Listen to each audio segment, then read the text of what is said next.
Welcome back, everyone. Today I'm going to be giving you guys a POV review of a 2007 Lexus GS350. First, I'm going to give you guys a tour of the entire car and then we'll go for a drive. To begin, let's get a bit of history and a tour of the exterior. The GS series of Lexus cars are all premium mid-size sports sedans aiming to compete with German variants such as the BMW 5 Series, the Audi A6, and the Mercedes E-Class. And there's also a few Japanese contenders such as the Acura RL and TL and the Infiniti M35. 3, 2, 1. Sitting at about 190 inches and roughly 4,600 pounds, the GS is a well-proportioned car for what it is meant for. It doesn't appear to sit too low to the ground so you can get in and out easily, and it features 4 doors as well as a spacious trunk so you can haul people and your items in comfort. The GS comes standard with 18-inch 5-spoke alloy wheels and features dual exhausts in the back for a bit of a more aggressive appearance. And in the front, the GS also comes standard with xenon headlights and fog lights as well as LED taillights in the rear. Alright, moving on underneath the hood. Underneath the hood we find the typical Lexus plastic covering, but underneath sits Toyota's 2GR FSC 3.5-liter V6 motor. This robust and reliable engine makes 303 horsepower and 274 foot-pounds of torque and is mated to a 6-speed automatic transmission with a manual shift mode. Alright, moving on from the hood, we go to the trunk. Now that we're at the trunk, as you can see, it is a very spacious trunk with lots of room to store things and a cargo net here at the back. Unfortunately, the GS does not have folding down seats in the back, but unlike its competitors, it does have a donut-sized spare tire at the back. Alright, now that we've checked out the exterior, let's go inside and take a tour of the interior. As expected in a Lexus, the moment you step into the GS, you are surrounded by luxury. The seats are plush and very wide with heating and cooling. The headrests are soft, and this GS features optional neck pillows for your daily commute. From the driver's perspective, there are large mirrors on each side and a low sitting dash and a large windshield for exceptional visibility. The GS has large and comfortable pedals underneath and a steering wheel loaded with features wrapped in polished wood trim, as well as the center console. The GS keeps its driver controls tucked away here, including your mirror, your gas door, and your trunk and odometer buttons. And all the window controls are isolated on the driver's door panel, as well as the memory seat settings. Of course, the wiper and headlight stalks are right behind the steering wheel as usual. And moving on to the center console, we have a large navigation screen with buttons to navigate the infotainment system. And the GS also features a backup camera that utilizes the same navigation screen and a 10-speaker all-around sound system. Looking deeper at the center console, Lexus hid the drivetrain controls underneath the door, as well as the cup holders and a power socket and ashtray underneath these plastic covers. Peering a bit deeper into the center console, you have your heated and cool seat controls here, some drivetrain controls here, and your traction control button. And then the console opens up to a primary tray on top and a deep storage cubby on the bottom. A few more storage cubby locations in this car include passenger and driver's side door cubbies, as well as a deep glove box. Moving above the driver, we have our light controls, our little sunglass holder, and the sunroof controls here. The sunroof also features a cover so you can open and close it to block out the sun, and has a tilt and slide feature. Now that we've taken a tour of the front, let's go to the back seat and check it out over there. Alright, getting in the back of the GS. Now, as expected, there shouldn't be a crazy amount of room here, but the seats are just as plush as the front. And there's a little storage cubby over here in the front, and a few more in the door on the sides.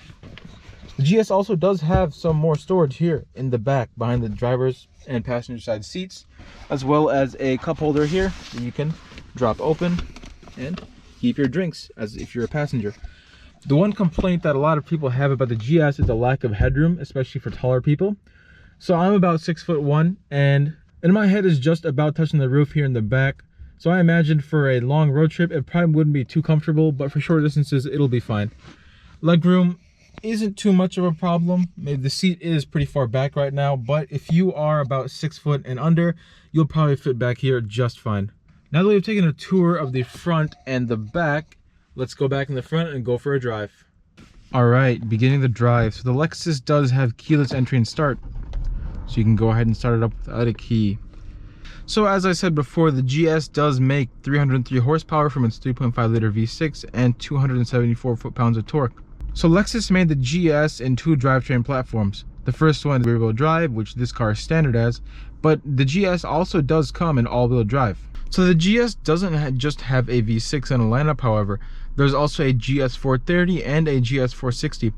The 430 possesses a 4.3 liter V8 and the 460 boasts a gas-guzzling 4.6 liter V8 making 347 horsepower and 339 foot-pounds of torque.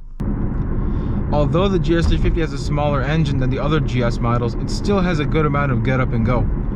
It can get from 0 to 60 in under 6 seconds, all while maintaining an efficient MPG of 19 city and 27 highway, which is pretty impressive for what it is.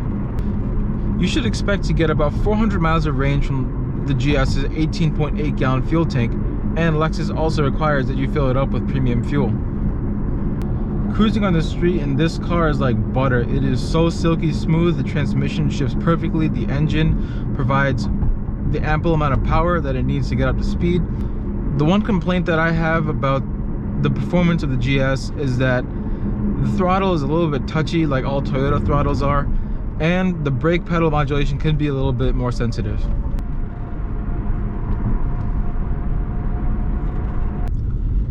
Now I'm going to go ahead and merge on the highway just to show you how capable the GS is.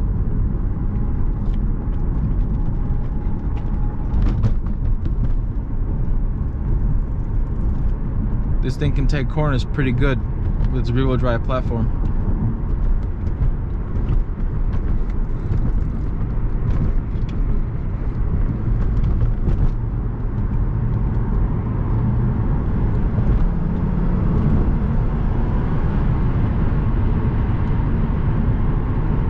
Once you're on the highway in the GS, if you want to just cruise, you can throw on cruise control and relax until you reach your destination. Or if you want to go a little bit quicker, the V6 does have a good amount of pickup to it.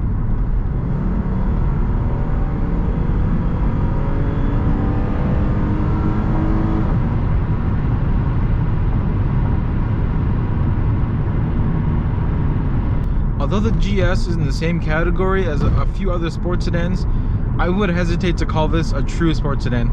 That's because the GS is more of a mix of luxury with a little bit of sport embedded into it.